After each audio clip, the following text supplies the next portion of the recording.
Welcome to the Top Order podcast. All of us in various rooms together this morning to dissect the Ashes 25-26. Australia winning that final SCG test to make it 4-1. Travis Head does it again. He's got the keys to Adelaide. Build the man a statue. We'll talk about Australia's bowling attack. Starc, Boland and Neza. Root, majestic. Bethell does it again. Bo Webster, the slug, bowls a little bit of spin. And is spin actually dead outside the subcontinent after this test series? Was 4-1 a fair result? Is it the end of Bazball? And what's next for both England and Australia? We'll also touch on Usman Khawaja's retirement as well. All coming up on the Top Order podcast. Well, boys, a bit of a long run sheet. And the eagle-eyed of those listeners will know we're covering a few things in this run sheet. So not just this SCG test, but the series as a whole as well. So certainly some performances that we can talk about across both teams. But yeah, the SCG, the New Year's test, a little bit later than it normally is. I always had it in my head. It was on the 3rd of Jan, and I stayed up late and expected to tune in and had to come back tomorrow. But anyway, 4th to the 6th. It's a test match that's gone into the 5th day, and I think that was always going to be the case, wasn't it, Baldy? They'd have turned the sprinklers on if they'd have needed to extend that test match and make sure they got some revenue into the CA coffers after the disasters of Perth and Melbourne. Where do we want to start? Stu, you're the author of the run sheet. I don't know whether you want to throw it over. We normally give the victor the spoils. Still reeling from a slip of the razor. This is a freshly shaved Baldy. It isn't a young Mel Gibson for any eagle-eyed listeners. Do you want to start, Stu? I can. I'll give him a moment to compose himself after that lovely introduction. But I think we're going to talk about this 5th test, aren't we? But I think we'll do it with an eye to the whole series because, when I watch this test and, I have to say it's been a weird sort of series for me, at least as a neutral observer watching on these last two, just kind of given that it was 3-0 at that point. I think a lot of the oomph has kind of gone out of the series for me. And watching this test felt like the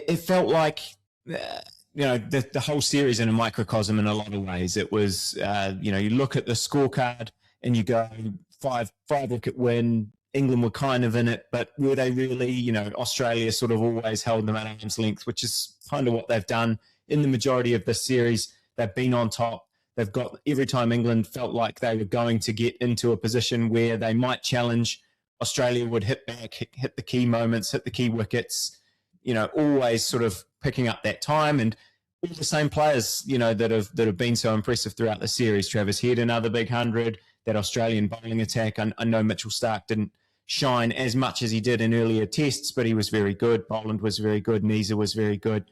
And so it just kind of, even the England players, Joe Root, Jacob Bethell with it, Josh Tongue, the ones who are going to come out of the series with a little bit of positives, they also participated and performed well in this test. So I don't know. How were you feeling about the making it 4-1? I think because Baldy, you said on our last pod that it was important to you that they did go out and win this. We always talk about our Slack channel, but the rants that Baldy goes on in that channel when his side is on top largely. Quite entertaining for the rest of us. But it clearly did mean a lot to you that Australia came out with a win in this game. It did, because 4-1, I think, is reflective of Australia having won the key moments. And for a large part of this series have had their noses in front and kept their noses in front. And whether you attribute that to outstanding performances of some key players, whether you attribute that to Australia just making fewer mistakes than England did over the course of the series, and I think that's something that we should talk about, or whether or not we were just more disciplined and better prepared. Whatever the answer is that you attribute it to the outcome, I think 3-2 would have not been reflective of how the series had gone. So it was very important for me that, one, Australia didn't take their foot off the gas. Otherwise, we would have been talking about this as being the weakest Australian team of the last 15 years. And I think that's unfair to the standard that they have largely played to, and particularly the guys who've played well for them. So, yes, it was very important for Australia to finish well. And as I said in the Slack channel, the standards don't change with the scoreline. Just because we're 3-1 up doesn't mean that we should take the foot off the gas at any way. Did you get that out of the fortune cookie, Baldy? No, that was a rare Baldy original. Right. That one. Have you Googled it to check? No. Okay. But I know in my heart of hearts that came from in here. Just to pick up on that's where language comes from. Yeah, I completely disagree with the amount of stick you are giving your boys that are about to go 4-1 up in a five match series. I think that they played really well. Standards did drop after the third test. Mm-hmm. The rhetoric there was job done. Sort of the anti-Kobe, that the job was done at 3-0, which I guess it was, but that's not how I like to see my sort of cricket played. But no, I agree. I think that. Well, why do you think that they were so dominant in this series? I know you've got some notes in front of you. Yeah, I do. But I think the key one for me is Australia identified and won the key moments. And if you have a look, even if you go back and watch day by day, and you can go back and watch day by day on the Cricket Australia website, 8-minute highlights for each day. And over the last couple of days, I have been in preparation for this pod watching a lot of those 8-minute summaries.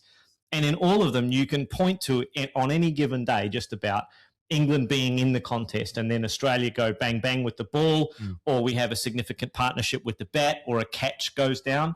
And those are the key moments that Australia seem to just about 90 to 95% throughout this series won those key moments. And I think the things that will get pointed at in the analysis for England in the wash-up of this series is the fielding standards that they brought to Australia. They dropped 17 or 18 catches, depending on what your analysis is. They dropped a bunch of catches in the England-India series as well. So they have dropped a lot of opportunities in the field in their last 10 test matches, and I think that's hurt them really badly. Australia have out-bowled England, and we'll unpack that. I think the batting, you can make an argument that there are some shining lights for England there, and both sides made mistakes, but we just maybe made fewer mistakes or slightly took advantage of the situation a little bit better. So there's a lot to unpack in this series, but I think, for me, Australia winning the key moments and taking better care of the fielding standards are the things that stood out for me on the whole as the series wraps up.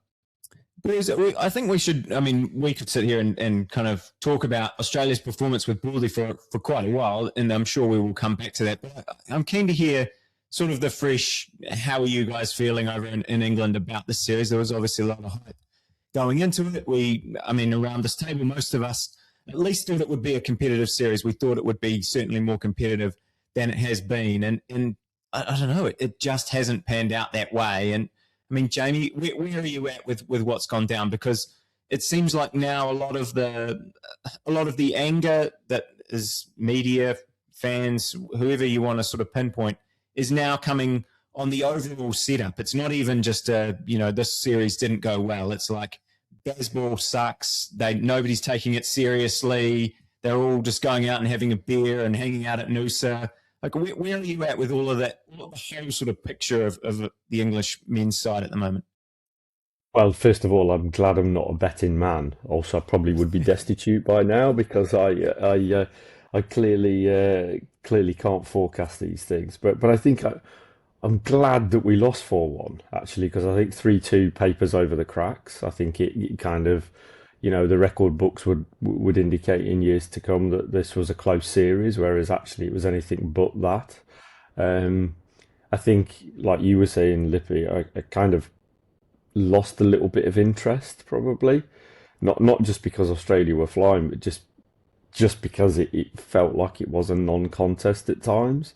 And it feels like the daggers are out now, as you say, that all sorts of stories are starting to emerge regarding kind of what has happened, what hasn't happened, what should have been done, what hasn't been done, etc. And I think it will be a time for a bit of a Control-Alt-Delete. That there will need to be a little bit of a reboot of the system to enable English cricket to kind of move on from this. I think there was either you can call it arrogance, you can call it extreme confidence, whatever it was going into this series. But I think that they on reflection they got it massively wrong. I think they underestimated the conditions around how, and we dissected this on the pod about how to play on bouncy pitches. I think the bowling has been largely underwhelming. At times it's been okay, but then latterly it's just been kind of really quite ordinary. The spin question, appears very bemusing.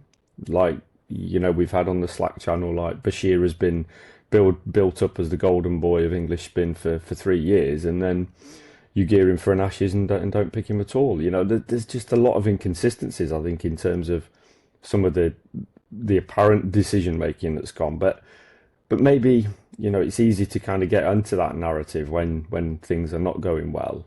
When things are going well, maybe we don't pick up on these things as much. But, largely disappointed. Well done to Australia. They've been amazing to watch. And I think what is always fascinating when they get momentum, they are a beast in their own conditions, and we've seen this so many times over the years in the Ashes that once they kind of get that ascendancy, it's just a wave, and it seems then that England just fall apart, like injuries, stories about Noosa, stories about the systems, about drinking, all of this all of a sudden starts to emerge, and I feel as though we've seen this kind of before. It's not an unusual thing. So yeah, there's a lot probably for me to unpack there, or for us to unpack, but I think that's kind of where I'm at the moment. Yeah, sort of disappointed, but kind of maybe in the heart of hearts knew that this kind of stuff could happen if Australia play anything near their potential, and I think they've exceeded their potential. I personally, in this series, I'm not sure did any of us see them putting in that level of performance. I certainly didn't, but maybe I got the English blinkers on. So I think there's quite a few Australians have overachieved in this series. I think Starc's overachieved. I think Head's overachieved, and I think Alex Carey's overachieved, and they're the three that have really made the difference between the two sides, bat ball, and then you've got a wicket keeper who's able to make a point of difference and throw England off their tactics from a batting perspective. So I think there has been a little bit of overachievement for those guys in the series where they've been the three difference makers. You spoke about the kind of accountability, responsibility thing there, Jamie, and I think Binksy, on that for you, I mean, you're someone who deals with this in your professional life as well as on the cricket field. The early Bazball seemed to work because you had these really senior players that were quite jaded from the previous regime that sort of seemed to get a new lease on life by being freed up of some of the weight of responsibility in the previous regime going into the McCullum Stokes regime. Now it almost seems that the rhetoric from outside the England circle is that there's not enough accountability, that there's too much freedom, and that the young players in particular are finding it difficult to weigh up when to take risk, when to manage risk, when to go for it, when to hold back. Is your view that we should just keep riding the roller coaster, or is there something to that, do you think? Yeah, so let me frame this, and I'm going to be contrary, I think, to Jamie's view, bizarrely, because I think once I'd got over the initial disappointment, I think if I kind of try and boil this down, the two themes that are coming out around England are discipline and preparation. Now, we're going to go on and on about this and whether our preparation was correct and Lilac Hill versus trying to get the whacker and all this kind of crap for as long as the next Ashes coming around in terms of a timescale. I'll ask some rhetorical questions. How many games against quality opposition did Pat Cummins play in 4-day cricket leading into this series? How many did Travis Head play? So the preparation argument, I think, goes away to a large extent in terms of this, magical utopia where we go and play every single state team. We take the Ashes urn round in a little box and show it to the people of the Commonwealth, and do our sort of our little bit for cricket. And I'm being really facetious here. Like those days are long gone for every single team. We are not going to see tours where you get to play against, the Cricket Australia first, second 11, quality state sides, etc. That's gone. So then it comes back to discipline, and it comes back to as Baldy mentioned, who won the big moments in games. And then to answer your question around, Bazball, yes, there needs to be a little bit of a reset. But I think we always have this after an Ashes series. We have a massive review and we talk about what's gone wrong, with the exception of 2010-11, where we talked about what went right. And then we double down on that. And if you recall, that England side of 2010-11 absolutely imploded afterwards. You had Texgate with Strauss and Peterson. You had Flower got the arse. Like literally that Trott left the setup. We had all kinds of stuff after that. That team absolutely imploded in about 2012, 2013. So I think we've got to look at this in the context, for me, that England going into this series were ranked number 7 and Australia were ranked number 1 in the rankings.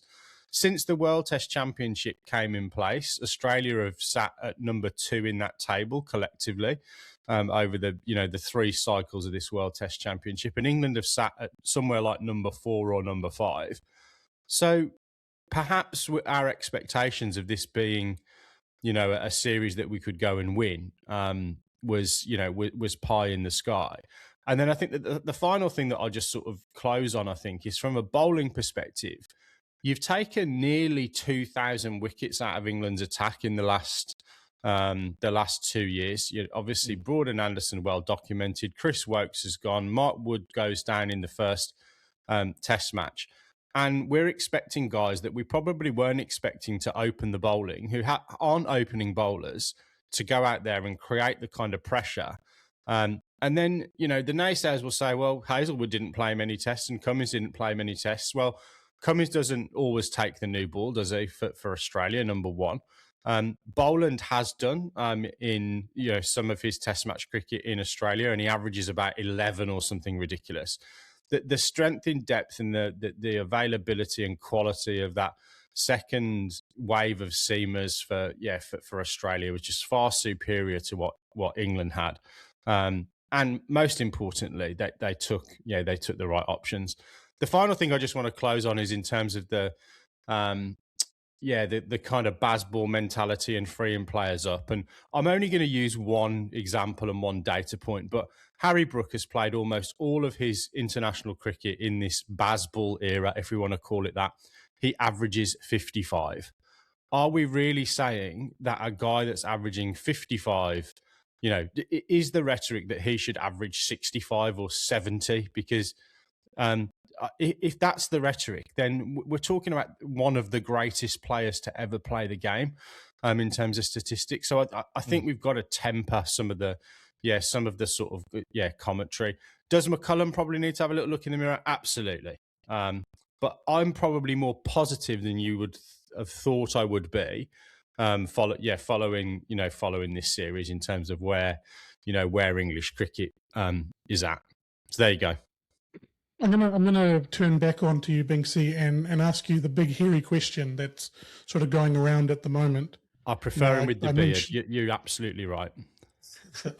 I mentioned sort of in our pre-show that there was a Daily Telegraph article talking about some negative things in the New Zealand tour and this Ashes tour, specifically around players not taking instruction.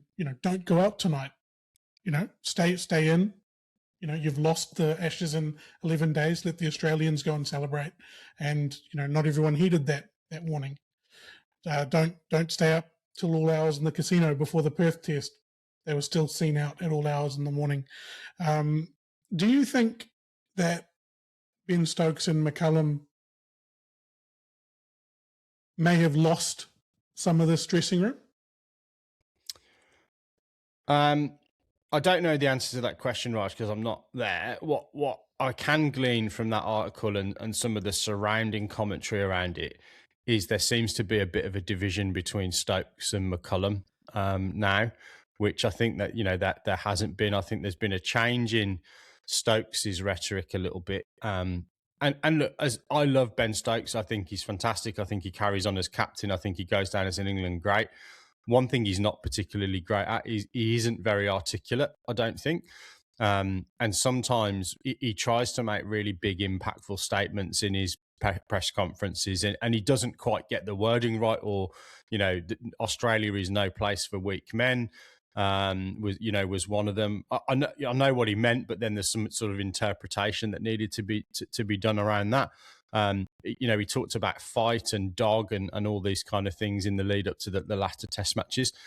McCullum's rhetoric hasn't changed at all since the start of his, he's still running towards the danger, a little too hard, some would say.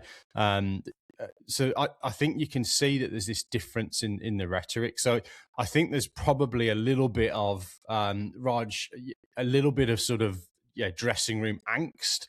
I don't think it's necessarily that they've lost the dressing room, but I think that there's two different messages now. And in really, really simple terms, what it is it isn't complete freedom, which seemed to be what's been purported to be from the outside, how that setup has run for 4 years. You're now getting Stokes calling for knowing when to do certain things, whether that's on or off the field. So that's something they're really going to need to sort out, because they need that coherent message. So I certainly think McCullum is more vulnerable than Stokes. I think Stokes is the kingmaker in that respect. I think if you kind of look at it, Rob Key's the most vulnerable currently, then probably McCullum, and then Stokes. And I don't think Stokes is vulnerable at all if he wants to carry on. I think he will carry on, because the next best option is Harry Brook, who at the moment seems to have a bit of a thirst on. Yeah, and he's not. Harry Brook's not. Can I throw that question back at you, Raj, as a neutral observer? What would you do? I mean, do you think that this has been the disastrous series for England that now reflects that they need to make a big change after this? I don't think it was as big of a disaster as everyone else does, because I saw it coming. I think what I really liked about McCullum's post-game interviews was he didn't run away from the questions. He didn't say he was going to change everything. He goes, this is how I'm going to play, and there will be evolution. We have to evolve. And even I think Ben Stokes said in the press conference, people know what Bazball is now and the best ways to combat it. So, no, I don't think that either of them are in sort of danger or losing the dressing room. I think Binksy put it really well, that they just need to focus on what the right message is, and it's winning games. If they had a point Jamie made really, really early there, and we talked about it in the preview, was that Perth Test match, and that Test match and the Melbourne one. I see those. They were almost lottery Test matches. Any team could have won those Test matches, and it was 1-1. If England win that Test match, I think this is a very, very different series that we're talking about. And we've talked about Travis Head and how he sort of took that by the scruff of the neck. But I think that they weren't as far away from causing an upset, definitely in my thinking, than we think. It's just everything's been piled on. All of these little things that have happened sort of off the field have combined into this massive kaiju that's coming out of the ocean, and it's a really big thing. But I actually don't think it's that big a deal. I think the loss against Australia is now throwing into sharp relief all of these things that have been going on for quite a while, right? It's been angst from everyone about Bazball. So what? The critics have been wanting to put the knife in for a while. Now they can, right? They've got the India series to point to. They've got this series to point to. And let's face it, the pendulum of risk aversion to running towards the danger previously sat over here with the previous regime, very risk averse, very traditional in terms of its view, and had great support from the traditionalists and the people who are now critical of Bazball, love that sort of stuff. McCullum and Stokes have swung the pendulum all the way over to the other end, and it may be too far past the end that most people have an appetite for. Certainly the traditionalists, the Jonathan Agnews of the world, it's far past their tolerance and an appetite for risk-taking. But I always felt like in this series, and I still feel like this now, that for England to optimise the output of their cricket team individually and collectively, if they can just bring that appetite for risk back just a fraction, eliminate the Jamie Smith dismissal to Marnus Labuschagne, eliminate those kinds of glaring mistakes in their game, they will forge forward to a far, far more successful team. And I still think that McCullum and Stokes can get them there. I don't think that there is anyone other than McCullum sitting in world cricket right now that could pick this team up, continue the environment that they have, and take them to that next level. McCullum and Stokes need to drive the evolution of this team, and it does need to have, whatever you want to call it, a slight reduction in risk appetite, gears, Bazball with brains, whatever it is. It's a gradual improvement that now needs to be demonstrable in match awareness and situational awareness that is coupled with their appetite to play positive cricket, which is overwhelmingly a good thing. They combine those two, and it will become, I think, a very, very similar situation to and I can't remember who it was. I think it was Oracle versus Team New Zealand in the Dean Barker era. No, sorry. Okay. We're talking about 2019. So, okay. Remember back to the America's Cup where it was the Dean Barker one, where they got way ahead, and as soon as the other team figured it out, you always knew that they were going to catch up and eventually take over. And it was just a case of whether or not Barker's team got to 9 wins before the other guys figured it out. Australia got to 3 wins before England figured it out, thankfully for me and for Australia. But if England figure it out, they will catch up and surpass, I think, Australia and India in terms of their output, because they have better talent in their batting lineup than anyone else in the world. Yeah.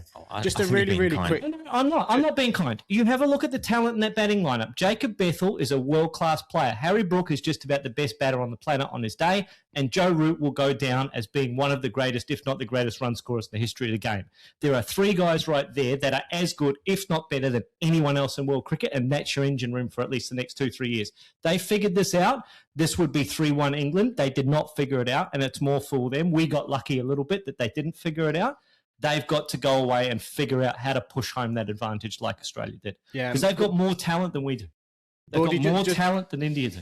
Bordy, I think, I kind of temper the talent conversation, but the principle of what you're saying, I think, is spot on. I think one of the biggest things for me is Bazball is one size fits all. It's everybody gets given the same set of instructions. Whereas, do you know what? Harry Brook and Jonathan Agnew, you brought him up. It's a perfect example. He just doesn't understand the concept of it. In one breath, he is literally on commentary when we're bowling at Travis Head and can't get him out, and we go to the bouncer theory. He's asking to go to the bouncer theory because bowling at 4th stump and trying to nick him off hasn't worked. The ball gets hit up in the air. Jax drops a dolly, and he forgets that afterwards. Like the short ball theory continued after that, and Travis Head started going. He's like, "What are they doing?" You're like, listen to yourself. 5 minutes ago, you asked for this. They created the chance with the plan, and then we dropped a sitter. They talk. He's gone on for hours and hours and hours about how England don't bowl 4th stump at tail enders and just try and nick them off. They did that to Michael Neser for 2 hours, and he played and missed 114 times in 120 balls. So he asks for stuff. They don't understand it, but I've digressed. The biggest thing is that one-size-fits-all approach. Harry Brook, go and do what you're doing and average 55. Jamie Smith, you're not Harry Brook. You need to stop doing dumb shit. Will Jacks, you're not Harry Brook. You need to stop doing dumb shit. It's actually being able to situationally manage the resources that you've got, and they haven't done that. But there's a silver lining, because Bethell figured it out in Sydney. And he played a terrific innings. He played his game. He knew what his strengths are. And for a 21-year-old, I was staggered by that innings. I thought he did not have that in his game yet. To have cricket figured out to the level that he did. The talent is undeniable, but his mental strength and situational awareness to play the innings that he did, that staggered me. I was taken back by it. He's an outstanding cricketer with a brain to match it. Well, but mate, he was vaping outside. He was vaping outside. We've got to bring it back to that. He vaped outside, and that's just not acceptable. At least he wasn't vaping inside. That's a very good point. Just to sort of back up that point you were talking about the goldfish there around the commentary. He actually has a bit of that. He got hit in the head early on in that innings. Forgot about it. Someone else would have been really put off by that. But I did want to talk about Jacob Bethell. Thank you for segueing into that. I've been asking members of this podcast to send Ollie Pope a recipe for mixing Gatorade for series after series now. Now that Jacob Bethell is in here, in this side, do you think that he stays at number 3? Do you think he moves down the order? What do you think is the best place for this, I'm going to use the word generational talent that is used over and over again? I mean, he's got it, doesn't he? I'll let Jamie answer this question because I kind of wanted to throw to you as well in the wider conversation about England. And, again, there's a lot of stuff around, everyone's calling for wholesale changes. They want to sack the coach, sack this guy, sack other guys. Pope, I think, is someone who's going to come away from this series now with an enormous struggle to get that number 3 spot back off Bethell.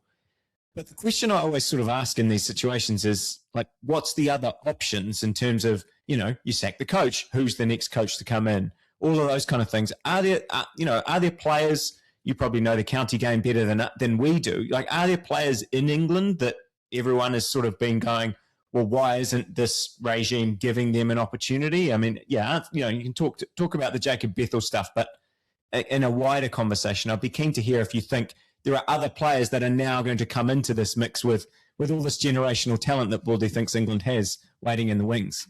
Darren Stevens. James. Rory Burns. James Rue. 21, 11 first class hundreds. Jamie's going to answer this, I think. Hey, James, I'm just writing the name down.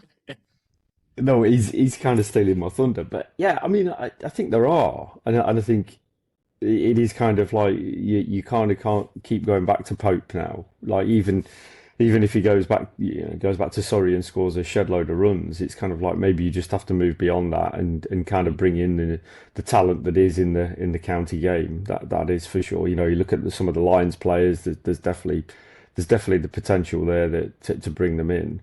I think that would be the direction of travel I would be going, rather than it's easy to sack the coach, it's easy to sack captains, etc., and move on. I think it is a case of there is a template, let's kind of stick with that. I love the idea of the pendulum of what you were talking about there, and just Baldy and just kind of, just bringing it back to around about 85% risk instead of 110% risk.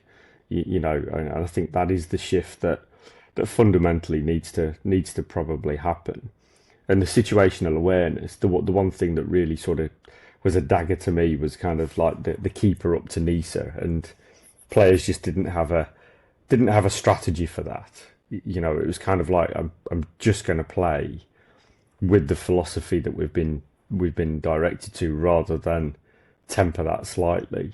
I've sort of waved a little bit from the initial question, I suppose, but I think James Rue would be a player that I think we would surely look to get into that setup, and start to move on, start to, whatever this is, the next era, Bazball 3.0 or whatever we want to call it. But I think there is that now have to kind of, sort of reboot a little bit. Bethell has to be a nailed on 3, doesn't he now? That kind of has to be the way to go, or is that too high for him? Is he a 5? Well, I don't know. I think he deserves an opportunity. This will be really quick. Bethell has to play. The rest of the personnel, I don't think there's that many. Clearly there's some options in that Lions team, and Rue is one of them, right? But Root really only comes into the equation if they get rid of Smith. Like Root has batted 4-5 for Somerset to get those runs that you mentioned. Baldy 11 first class hundreds, youngest person to do it since the Dalai Lama or Dennis Compton. I can't remember which. It's Lama 1, Compton 2, then. Yeah. So I think in answer to your question, Stu, I don't necessarily think there's going to be wholesale changes from people banging down the door in first class cricket in England. I think that there is a generation of players coming through that, that Lions set up, including and then probably including a couple of guys that that might sort of get back into the England setup, the likes of Haseeb Hameed at Nottinghamshire, had a good season last year, but Ben McKinney at Durham. But then there's some others like Rue, like Asa Tribe. So there's a bunch of players that might come through, but I don't see the personnel being that different. I think it's that age old adage of same order, better batting, please. That's what we're really looking for. But yeah, Pope is the exception to that. I think Pope is gone. He's the Mark Ramprakash of his generation, and he'll just go out now and churn out loads of runs for Surrey. I can't see him getting back into that England setup in the next couple of iterations of it. I think the bowling is more of a worry, I think, because before we move on to the bowling. Yeah. Can I just ask a question? Are we going to talk about how good Australia were? Because I'm spending a lot of time talking about how shit England are, which is ruining my morning. Can we pivot this, Lippy? Because we've got to talk about Travis Head and Starc and Boland and Nisa and say what you want today. And Alex Carey. Carey. What you want to say, Baldy, and then we're going to talk about Travis Head. Okay. Why does Pope get the arse? He averages 34.5 in Test cricket. Last 2 years, averaged 34.6 in 113 innings in his career. Zach Crawley averages 31 in 117 innings, and in the last 2 years has averaged 30.72, 100. Pope's got 500s in the last 2 years. Why does Pope get the arse, but Crawley keep his job? Because is it a Crawley's got stylistic really thing? big hands and he can carry 3 pints at a time back from the bar. Okay. But you don't think Crawley batted well or batted relatively? Did what he averaged in the series? 27. Yeah, I kind of had the same thought. Like, Crawley's done okay, and then I looked at the stats and it was bad. But I mean, relatively, who are you replacing him with? Well, that's the problem. Is it has somebody else has to be bashing down the door, and I think two things. I don't think that guy exists at the moment in the minds of the selectors, and I don't think the selectors are necessarily looking at first-class cricket as being the answer. So I don't know why Pope gets the arse, but Crawley doesn't. Because on performance, Pope has outperformed Crawley over the last 2 years. Someone to slide into a slot. There's no opener yet. That's the thing, right? And it's the if not him, then who? And it's Jacob Bethell. But I think Crawley's been. I think Pope has been hard done by in that he's outperformed Crawley over the last 2 years and across his career, and he is now not going to play Test cricket for England again. Yet, I don't know about that, but yet the England establishment persists with Zach Crawley, and I don't have anything against Zach Crawley, but in terms of his output, he is not producing the output that you'd expect from him. But he does have a better stylistic output than Pope, and he has a good partnership with Ben Duckett, and I think that's been largely up to Ben Duckett. That's the answer, Michael. That's the answer. It's the partnership. It's the most successful England opening partnership since Torvill and Dean. Like, seriously. Okay. Let's swing it back to Australia then. Let's talk about an opener that did succeed in Travis Head, because I know we've touched on him briefly, but I'll be the first person to put my hand up and say, I don't know that I ever said it on the pod. I think I had it on my list in the preview stuff, and we never got around to it because that show went on so long. But I said it to you guys, at least privately. I thought he'd reached the point where T20 cricket had kind of got him to the point where he was just slogging, and he it wasn't kind of. I didn't see this happening. I didn't think he'd have a good series, and he has had an absolutely brilliant series. 629 runs at a strike rate of 87. When we're talking about Bazball and all that, I'm pretty sure that was the highest strike rate of the entire series of all the recognised batters. It's more than 200 more than anyone else in the series. It's, I think, the 18th all time in the Ashes in terms of aggregate, and 4 or 5 of those aggregates were when there were 6 tests in a series. So, when you put it in that point.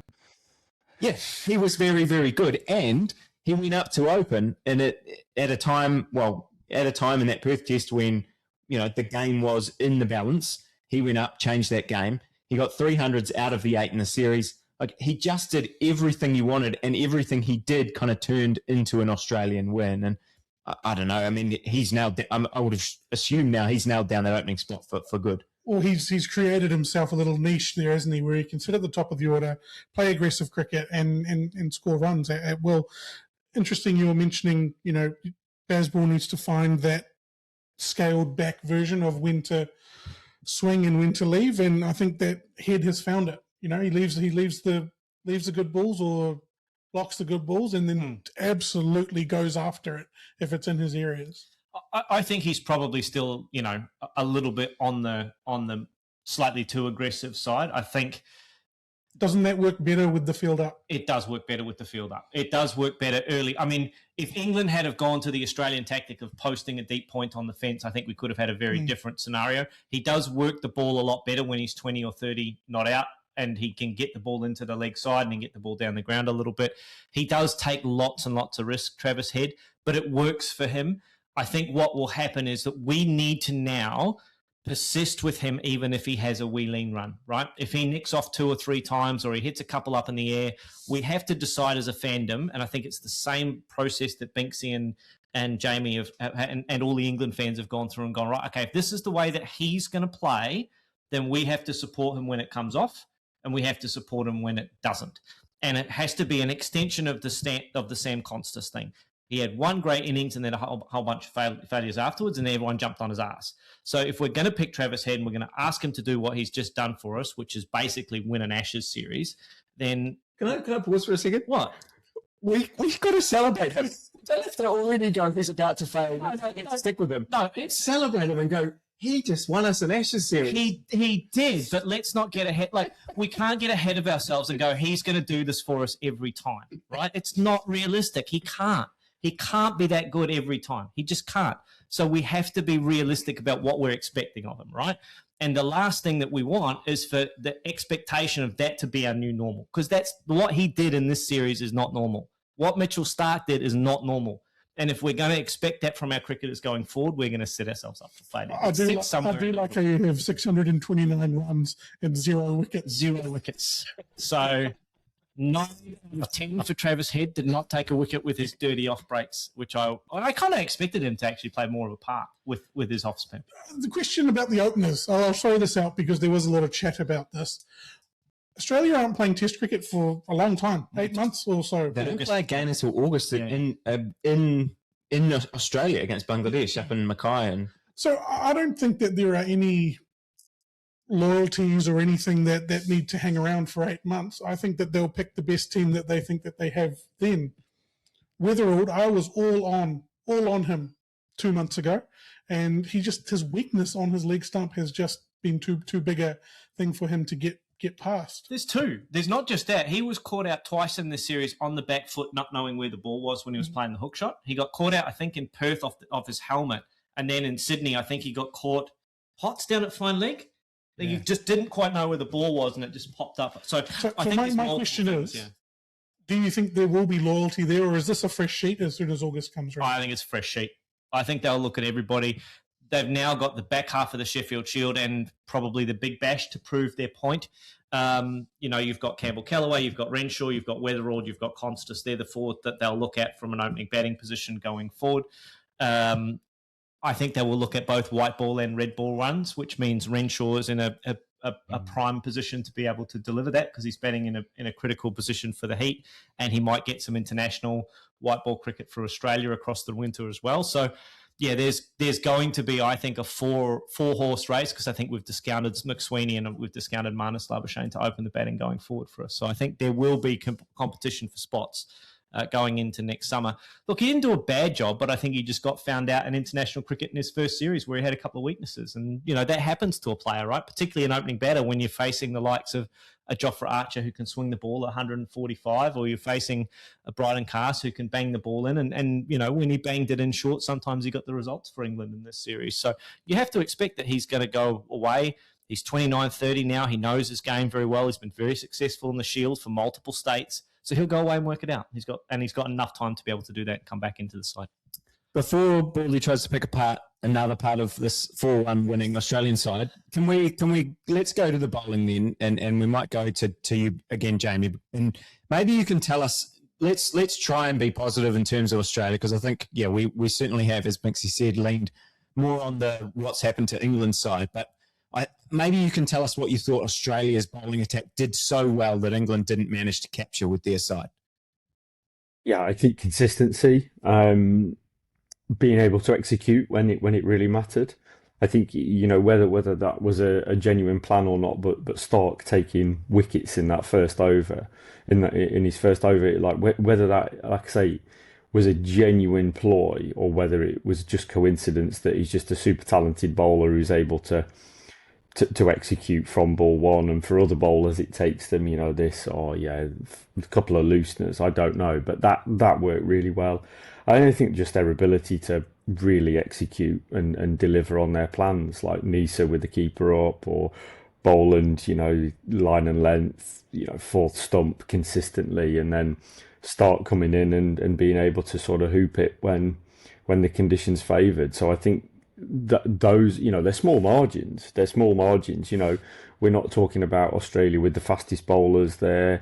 We're talking about those three in particular who have, just delivered. I say have delivered exactly what they do, but have done it kind of 9 out of 10, consistently across the series. Whereas England may have had, 30 minutes where they were 9 out of 10. I think, that opening test, Archer was 9 out of 10 for an hour, but then it dropped off. It's like the Australian guys have been at it for prolonged periods and have bowled in partnerships as well, have doubled it up. Have had not just one guy from one end, but they've been coming at us from both ends of the wicket. So I think it's been massively impressive. I do think it is more than coincidence how well Starc does start.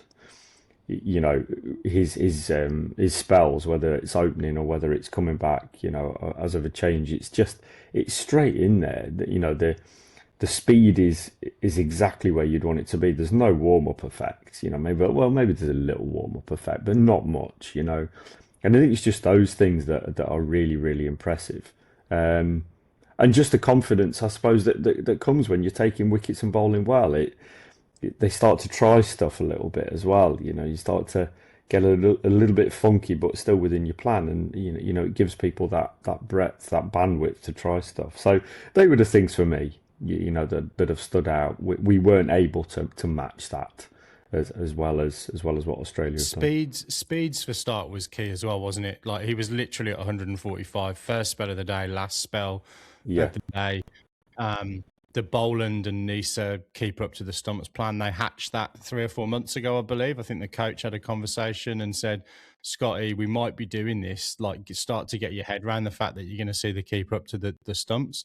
But taking the kind of, the actual, necessarily all the individual statistics out of it, the one that stood out for me was, you've got Starc, Boland and Nisa who all took above 19 wickets for that Australian team. And then, Pat Cummins is included in this stat. The rest of Australia's bowlers chipped in for 23 wickets at 18 throughout the course of the series. If we look at England's best bowlers, Tongue, Cast and Stokes, all averaged under 30. So Stokes 23, Tongue 20. The rest of England's wickets, 13 wickets, are over 50 average. So I think it was that, that relentless nature of whoever came in for Australia did that job to back up those, those three guys. But Starc was absolutely immense. And then, Boland and Nisa delivered. Nisa probably more surprisingly than Boland, given Boland's record in Australia, I think, leading into this border, you'll correct me, was he averaged 12 at home or something like that. Boland, so we expected him to probably come in pretty hot, but Nisa was absolutely quality and a pain in the arse with the bat as well throughout the series. I actually reckon that Nisa saved a few blushes. I think that the selections, I have a problem with the spinners not being selected in Brisbane and then in the sort of last Brisbane. Yeah. Brisbane, the day-night test, and then the other two as well, the Melbourne and Sydney. Sydney. And he just kept getting bags, 4, 5, 4. I think he saved a lot of blushes. He just that next man up, and he got wickets. It's a shame that Stuart didn't come to me for this, because I actually had a whole bunch of praise saved up for the Aussie bowlers. But just disappointing that you didn't come to me for that. To the conversation. The difference makers are the supporting cast for Australia, and we haven't mentioned Doggett, we haven't mentioned Jai Richardson, but they were serviceable. They did a job for their country, and the drop off between Starc was immense, but the drop off between second, third, and fourth and fifth was very minimal for Australia. Yeah, we didn't get it right all the time, but we got our lengths right pretty much all the time. I think the first innings in Perth was the only time that we were maybe fraction too full, but generally speaking, we were pretty good with our length. And we did not give England very much at all, unless we had to go or we decided to go to the bouncer ploy, and then that sometimes accelerates the game, as we know. So Australia, I thought, were outstanding in those facets. For England, I thought Josh Tongue was fantastic. I thought he could have been potentially a difference maker for England had he have played more tests, and I know for various reasons he didn't. But the supporting cast, even though Brydon Cast will get credit for, like, his strike rate was good, his average was good. His economy was 5, but he took a bag of wickets. He did it with a really good average. He did it with a really good strike rate, but he wasn't a great supporting cast member for the guys around him, for Stokes, for Josh Tongue, who were continuously probing away. He's not an opening bowler. He's not. And that comes back to, well, why was he bowling with the new ball? Like, Josh Tongue, maybe he's not a new ball bowler, but he certainly looked like the most like the guy you would not want to face with the new ball. And I think Stokes is reticent to take the new ball over some of the other guys, but 2 or 3 overs from Stokes just at you all the time when you're fresh, when you're new, could have been a difference maker for England. And I know this is easy to say in hindsight, but those were the kinds of decisions that England didn't quite get right. And the guys that they turned to didn't deliver often enough in those early spells to put Australia under real pressure in this series. I think that, when I looked at that Sydney game, Boland really stood out to me in the way that, you look through this, his economy rate in the series was 3.1, can you compare that with it? There's only Archer who, was down at 3 and obviously played fewer tests, and Nathan Lyon who were below that figure. All the other bowlers that played the majority of the series were much higher. And, you just mentioned Brydon Cast, who's run and a half higher than Boland. And when I looked at that England lineup, it was probably Atkinson's role, I would say, that was the one who was seen as, you're going to run in and just bowl at the ball, at the batter, make them play. And unfortunately for him, he got injured, but, I thought he did that very, very well in that first spell that he bowled in the entire series. Bowled without luck in that game, I thought. Absolutely. But then, you look at the rest of his series, and he just wasn't able to pick up wickets. And Boland was able to build that pressure. What he did to Root, he bowled maiden at dot after dot after dot after dot, and then you get your wicket. And like you've all said, England just wasn't able to build enough pressure in this series on the Australian batters. Whether that's down to their lengths, and their areas, which I think they have to take some responsibility for, but also Australia put them under pressure with the bat, and they did, but. Travis Head, when he was bowled at in this channel, chopped on, right? He was looking for a cut shot that wasn't there, right? He's always looking to score. And the failing for England's bowlers is they just offered him width. Cast offered him too much width too early on in his innings, and he was able to get away, bang, bang, bang, either short, and then he was able to get width full and drove the ball brilliantly. It was almost like, could you choose any better at a start to receive as if you're Travis Head, then balls here and then balls full to drive? Brilliant from him. But as soon as they tucked him up, they had success. As soon as Khawaja got tucked up and nicked off, squared up, had success. So there were areas where England were able to drive success, but they weren't able to do it frequently enough to build any of that pressure you talked about. And I think do we want to talk about spin now? I mean, Yeah. it's just such a weird, it's such a weird series. We're basically reviewing the series. We've got an hour in, and we haven't even mentioned the fact that it's spin at all, because it just did not play a factor in this series. I mean, you mentioned it before, Raj. Spinners just being left on the sideline. I think it's Mitch Swepson kind of came out after that decision not to play Todd Murphy and said, it's been happening in Shield cricket as well in Australia. Jamie mentioned it before about Bashir, or maybe it was you, Binksy, kind of talking. The idea was we're building this guy up. He's going to be a player that we can take to Australia and bowl in those conditions and take wickets. And then none of those guys. I mean, Lyon obviously out of the series with an injury. That we can take that out of account. I don't think we should. Lyon broke the game open in Adelaide. He took three crucial wickets in that set that England were, again, on the precipice, on the cusp of doing something good in that series. And Lyon went bang, bang, bang in a little spell, broke that game open for Australia. It was an antithesis of the series, because spin didn't really play a great part. Could have, but didn't. Yeah, and that's the thing, right? A quality spinner can do that in any condition. And, we always go back to this, Shane Warne, where he was most effective was on day one when he bowled you 15 overs, 2 for 30. And then, yes, when it then spun in the fourth innings, he took you 5 for 50. And that's that's to Raj's point, just picking your spinner, not necessarily regardless of the conditions, but when you are going to need sort of that, that option and that control. The Bashir one is weird, man. They build this lad up for 3 years. I think actually it's just clicked. I've figured out what's wrong. England have used ChatGPT for their tour planning, and it only goes up to 2022, doesn't it? So they've kind of actually missed all of the recent history with these Shield pitches changing in the Kookaburra ball. They've built an attack to win in a pre-ChatGPT era. And that's been the issue, because spin hasn't played a part, and this extreme pace bollocks that we needed hasn't played a part. We've just cracked it. Rob Key, he didn't pay for the premium version. There we go. Didn't pay for the premium version. The Bashir one is so strange to me. We were talking about it prior to the Perth test, and they were talking about how England were going to go in with 4 spinners, and we were like, what's Joe Root paying to bowl more balls than Bashir this series? And it actually happened. Like, he did not play a game at all. What do you make of that, Binksy, Jamie? What does the future look like for Bashir? Some of the comments from Jeetan Patel weren't helpful. What did he say? We don't have Graham Swan. Which is a bit of a backhanded, not a compliment, I guess, but just backhand. What does the future look like for the spin contingent for England going forward? We're going to bring Ashley Giles back. I'll let Jamie on this. He's our premier off spinner on this English side of the podcast. I think it's a philosophy around spin bowling, isn't it, really, in terms of your team makeup. If you genuinely believe that, irrespective of the conditions, that having a spin bowler gives you the variety and the change-up, then you pick them.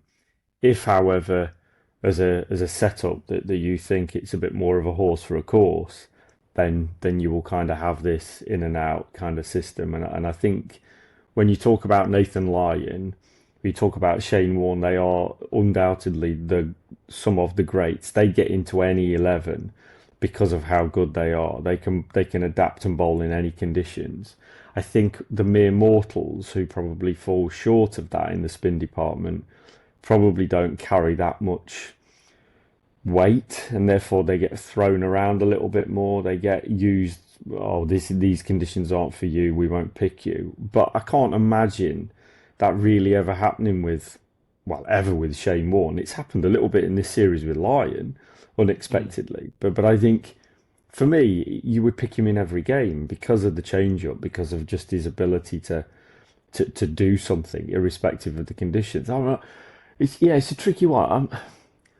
Like the Bashir one is weird. I thought England were not building the team around him, but I thought that he would be a staple within that bowling lineup, to give that variation, to give that change. But it seems to have gone, no, we're throwing that out because we're going to go all in with the pace attack, and then as conditions conditions maybe become more conducive, then we'll bring in. It's just not helpful from a spinner's perspective, is it? Because the pressure then, when you come into that game where you are the horse for the course, is so immense that you're expected to rip it up. So, not answered your question whatsoever. So I'll default to Binksy. I think I was thrown by the comment that I was the premier spinner of the pod. To be honest, I think, no, the English side of the clearly pod, not. mate, I'm saying. Or the English side. I was going to say yes. Yeah. Lippy surely is the Lippy is the premier spin. Yeah, but I remember some filthy off-spin from you in university days. Just purely from an English perspective, yeah. You're terrible, but you're better than me as a spinner. That's what I'm saying. Oh, excellent! Thank you. Yeah. Thanks. Yeah. Yeah. I don't have a lot to add. I don't have a lot to add. The only thing I'd say is that fourth innings, Bethell came on before Jacks. Like, that says it all to me, that they've kind of put their money on. Jacks is going to come in, bat 8, bolster the batting, and we think his spin's good enough, and then Bethell, who's coming to the side, bowled ahead of him first. England just got it wrong. But Australia got it wrong with not picking line throughout the course. Well, you could say that, but then they won 4-1. So actually, is that vindicated? I don't know, but I'd certainly. And Webster took 3 key wickets. I mean, Can I ask you? Do you think, if you're thinking of the future now, from an English perspective, by Bashir not actually playing a game in the series, the likelihood you're going to have a frontline spinner in 4 years' time who's not going to have bowled in Australia is very high. Is that would you have played him from that perspective? I mean, is he going to be around in 4 years? I think that whole sort of, I do think the whole, what is it? We're all sort of, we think now that Bashir's, like, the idea that Bashir's career is over, or that he's gone away from the series and gone, well, just they don't want me anymore. I don't know if that's true with, this is going to sound really silly, but like for the modern cricketer, who players are in and out all the time. I think it's a lot less impactful. I'm sure, I can't speak for everyone, but I'm sure there are a lot of cricketers that go, okay, well, they didn't pick me that game, but they're going to pick me this other game, and I'll perform when that happens. I think the bigger question around spin is, it's one that's sort of unanswerable, I don't think, in any real way, because we get situations where, like, clearly spin played a part in this Sydney Test. I think if you go back and look, if you ask both sides, I think they would say, yes, we probably should have played a frontline spinner in hindsight, but both sides, I mean, Jacks bowled a brilliant ball to get Smith. Webster bowled, that ball to get Harry Brook, turned a mile. Maybe they say, well, it was turning so much that we can bowl these part-timers. And I think from Australia's point of view, I would say that when they were looking at that English lineup, they were going, well, they don't bat long enough for us to worry about our seamers getting tired. They make enough mistakes with the bat that we can just run in and bowl our seamers. We don't want to give them an opportunity to get going against a spinner. We're just going to be relentless with our seamers. And so I can see why they would do that.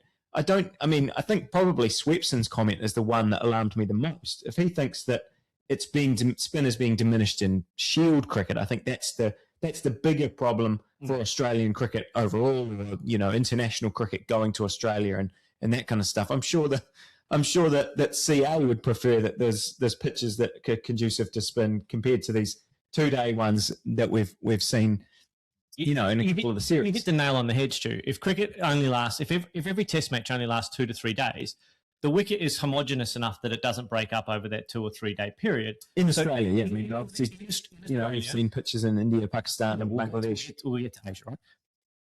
In outside of Asia, if a test matches only last 3.5 days, they're pretty homogenous throughout that period of time, right? They don't break up enough. Groundsmen put them together so that they hold together for 3.5, 4 days.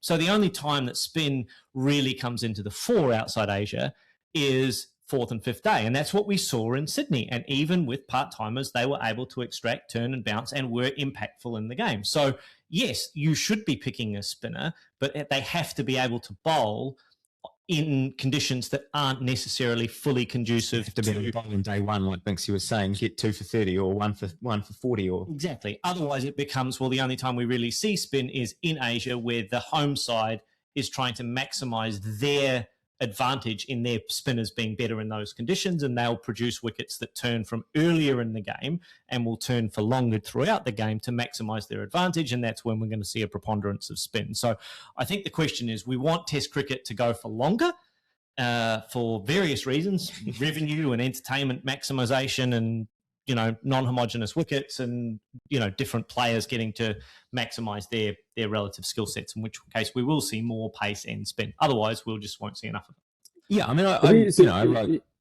oh no, you go, Jamie. No, I think it's you talk about like the Sheffield Shield not being conducive to spin. I think it's been a perennial problem in first class in county cricket as well, that spin is being marginalised because of pitch conditions. So it's I think it's more of a global issue that around pitch conditions and just the role of the spinner.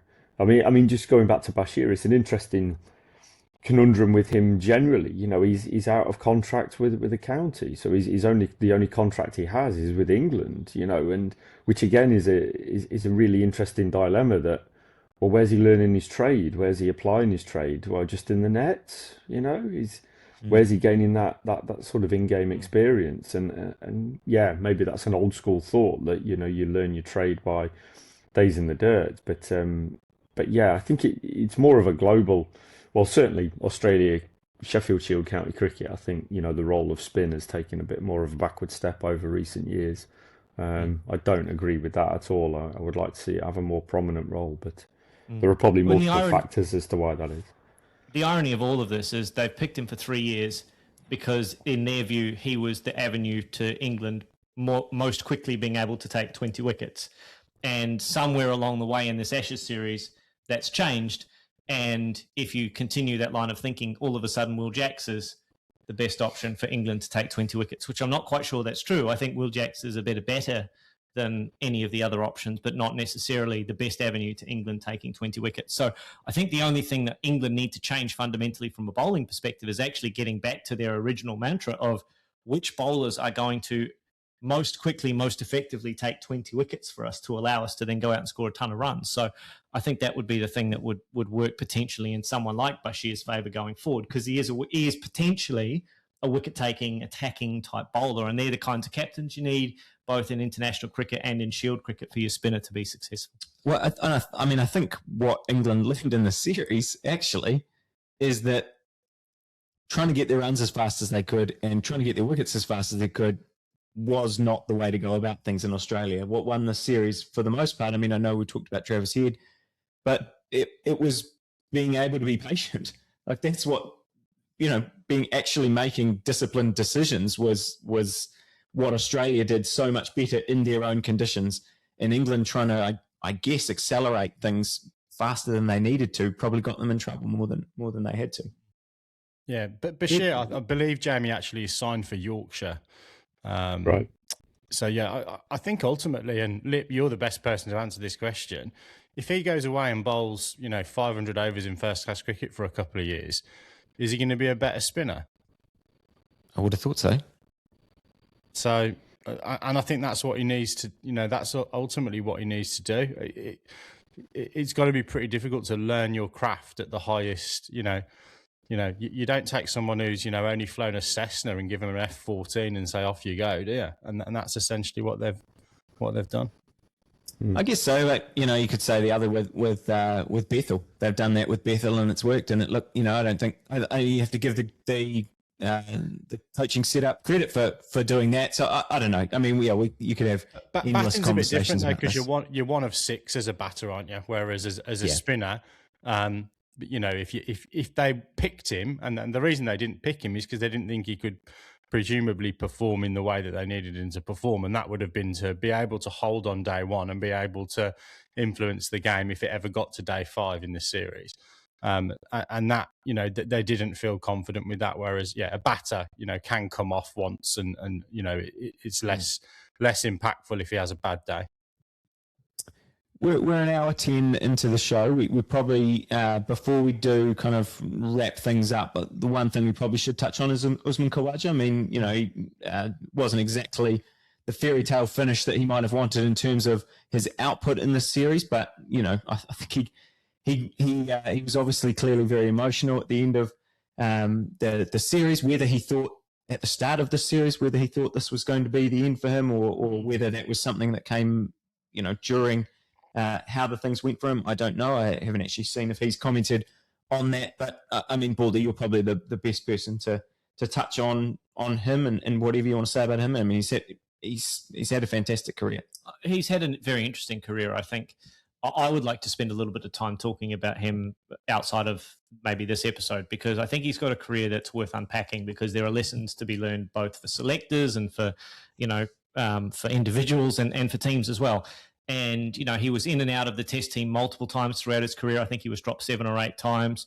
But from sort of 2022 onwards, he was kind of the opening batter that Australia needed, but not really one that they deserved, in that he was much maligned throughout his career. All of a sudden he comes back, I think, for a COVID substitute in Adelaide, if I remember, scored 100 in each innings batting at 5, and then all of a sudden he was a mainstay of Australia for the next 3 or 4 years and finished his career, I think, with an average of 42 and change, which is 42.95, and actually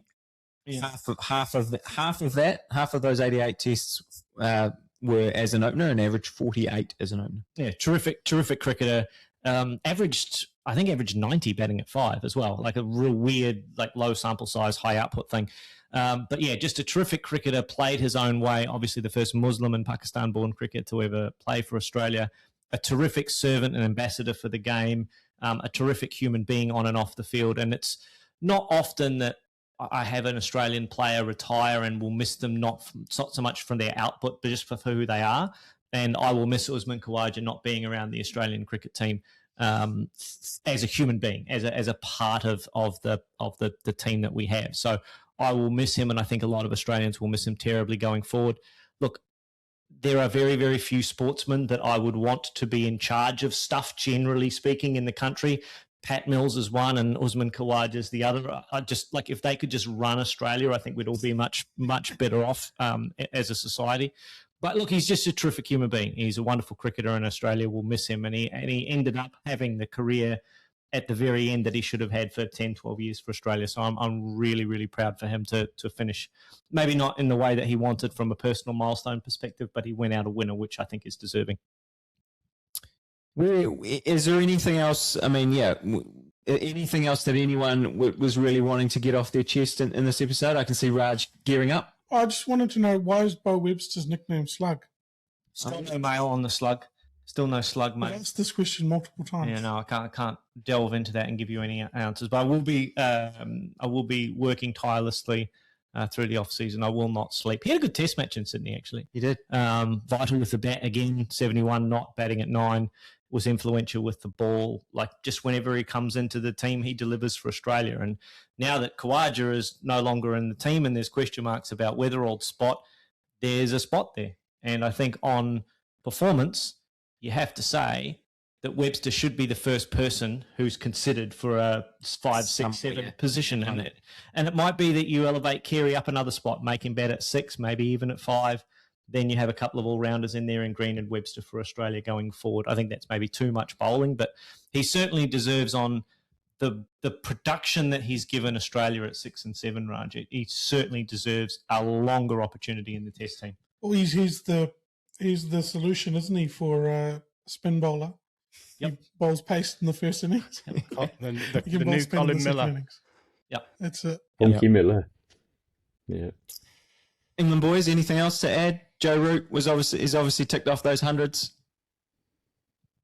Yeah, delighted for him. I'm glad that we've got a respite of Test cricket now, and we can play the breathe. Kiwis in June, don't we? So that's the next assignment. Yeah, nothing else. Yeah, nothing else from me. I think the only thing I'd say is the TMS commentary box needs as much a revamp as the England cricket team. So I hope they're pension off Agnew and a few others in that box who said they didn't want to be there at different points throughout the series. That can be arranged.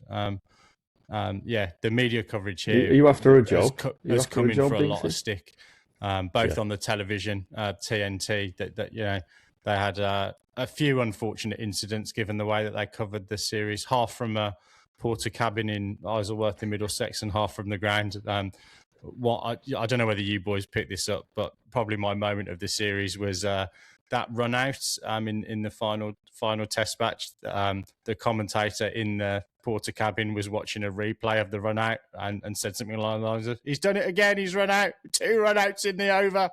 No, you're watching the replay, son. No. So but yeah, nothing else on the cricket. Just well done Baldy and the whole of Australia. Deserved winners of the little urn. And let's look forward to it being on these shores again in a couple of years' time. The build-up begins. And now we can talk about New Zealand cricket again next week. No, it's the 2027 Ashes preview next week, I think. Yeah. World Cup? World Cup preview next week? Oh, yeah, kidding. New Zealand play tonight. Playing right now. Yeah, playing now. Just kicked off. Yeah. Yep. There we go. Right. I suppose we should cover that. I suppose. Yeah. I'm genuinely looking forward to talking about some different cricket, to be perfectly honest. So yeah, that would be good. Absolutely. Well, that is all we've got time for on the Top Order podcast. As we've briefly alluded to, if you've made it 1 hour, 15 minutes and 43 seconds in, we will be back next week. We'll talk some New Zealand cricket. And yes, probably some of the sort of early oil on this T20 World Cup coming up in February. But that's obviously on future episodes. So for now, it is good night and God bless from us all here on the Top Order. We'll see you next time. Good night.